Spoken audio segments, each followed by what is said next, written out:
नमस्कार. आज आपण स्पर्धा परीक्षेसाठी संख्येवरील विविध उदाहरणे आज आपण या ठिकाणी पाहणार आहोत. नैसर्गिक संख्या. नैसर्गिक संख्या म्हणजे त्या संख्येला आपण मोज संख्या असंही म्हणतो. उदाहरणार्थ 1, 2, 3, 4, 5 अशा अनंत.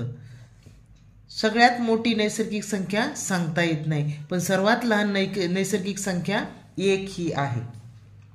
यानंतर आपण नैसर्गिक संख्या पाहिल्यानंतर समसंख्या, विषम संख्या. समसंख्या. आता समसंख्या कशाला म्हणायचं? ज्या संख्येच्या एकक स्थानी 0, 2, 4, 6, 8 असे अंक असतात त्या संख्येला समसंख्या असे म्हणतात. एकक स्थानी कोणते कोणते अंक असायला पाहिजेत? 0, 2, 4, 6 आणि 8 हे अंक असतात त्या संख्येला समसंख्या असं म्हणतात. तर पहा, आता विषम संख्या कशाला म्हणायचं? विषम संख्या ज्या संख्येच्या एकक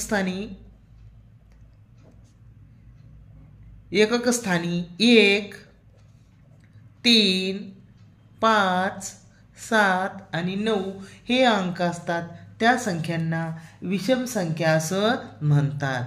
तर 1 ते 100 मध्ये समसंख्या 50 आहेत. विषम संख्या 50. अशा प्रकारे 1 ते 100 मध्ये समसंख्या आणि विषम संख्या आपण पाहिलेल्या आहेत. यानंतर पुढच्या संख्या आहेत मूळ संख्या व संयुक्त संख्या.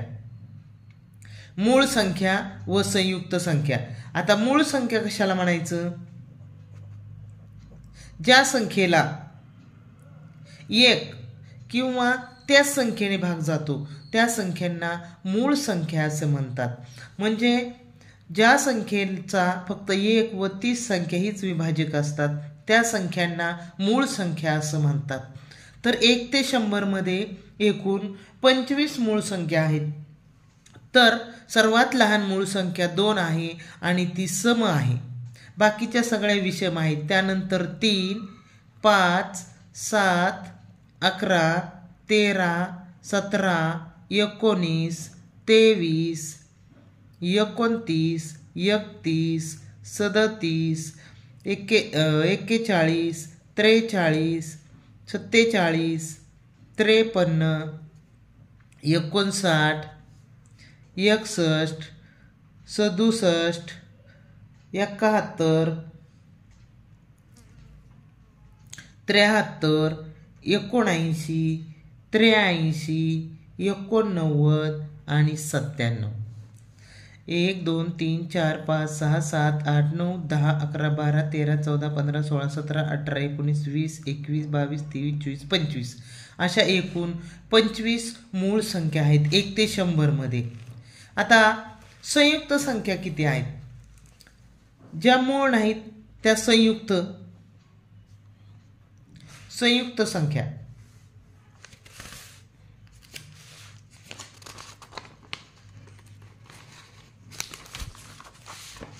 संयुक्त संख्या ह्या एकूण 74 आहेत. 1 ते 100 मध्ये संयुक्त संख्या ह्या 74 आहेत. 1 ही संख्या मूळही नाही आणि संयुक्तही नाही.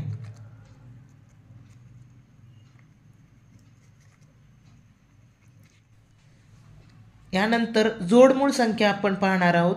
जोडमूळ संख्या म्हणजे ज्या दोन मूळ संख्यांमध्ये 2चा फरक असतो. जोडमूळ संख्या ज्या दोन मूळ संख्यांमध्ये 2चा फरक असतो त्यांना जोडमूळ संख्या असं म्हणतात. अशा 1 ते 100 मध्ये 8 जोड्या आहेत जोडमूळ संख्यांच्या. पहिली आहे 3, 5, 5, 7, 11, 13, 17, 19, 23 सॉरी 29 31 41 43 59 61 आणि 71 73 अशा प्रकारे जोड मूळ संख्यांच्या 8 जोड्या आहेत. तर पहा, यानंतर पुढचा संख्येचा प्रकार आहे सहमूळ संख्या. म्हणजे काय? सहमूळ संख्या. सहमूळ संख्या म्हणजे काय? जेव्हा दोन संख्यांना एक व्यतिरिक्त कुठल्याही दुसऱ्या संख्येने भाग जात नाही किंवा दोन संख्यांचा फक्त एक हाच विभाजक असतो, एक हा सामायिक विभाजक नसतो, एक व्यतिरिक्त दुसरा सामायिक विभाजक नसतो, त्याला सहमूळ संख्या असं म्हणतात. आता उदाहरणार्थ पाहायचं झालं तर सलगच्या दोन संख्या या सहमूळ संख्या आहेत. 14 15 यांचं जर उदाहरण घ्यायचं झालं तर या दोन्ही संख्यांचा एक हाच सामायिक विभाजक निघतो. 14 ला 2 ने भाग जातो, 7 ने भाग जातो, 15 ला 3 ने जातो, 5 ने जातो. पण ह्याच्यामध्ये सामायिक विभाजक नाहीयेत, एक हाच त्याचा सामायिक विभाजक आहे. म्हणून या दोन संख्यांना सहमूळ संख्या किंवा त्याला आपण सापेक्ष मूळ संख्या असं सुद्धा म्हणतो. तर आपण या संख्यांवरील आपण उदाहरणे या ठिकाणी पाहणार आहोत. 1 ते 20 या संख्यांमध्ये एकूण मूळ संख्या किती आहेत? तर पहा, 1 ते 20 या संख्यांमध्ये मूळ संख्या किती आहे ते आपण पाहू. 2 3 5 7 11 13 17 आणि 19 अशा एकूण 1 2 3 4 5 6 7 आणि 8 मूळ संख्या आहेत 1 ते 20 मध्ये. तर पहा, दुसरा प्रश्न असा आहे, 1 ते 20 या संख्यांच्या दरम्यान असणाऱ्या मूळ संख्यांची बेरीज किती? याच उदाहरणावर आधारित आहे. 1 ते 100 या संख्यांमधले असणाऱ्या मूळ संख्यांची एकूण बेरीज किती? तर आपण या ठिकाणीच बेरीज करणार आहोत. 9 आणि 7 16, 16 आणि 3 19, 20 7 27 आणि 5 32, 35 आणि 37 हातचे 3 4 5 6 7. तर पहा, याची एकूण बेरीज आलेली आहे 77. हा तुम्हाला व्हिडिओ आवडला असेल तर लाईक करा, शेअर करा, सबस्क्राईब करा. धन्यवाद.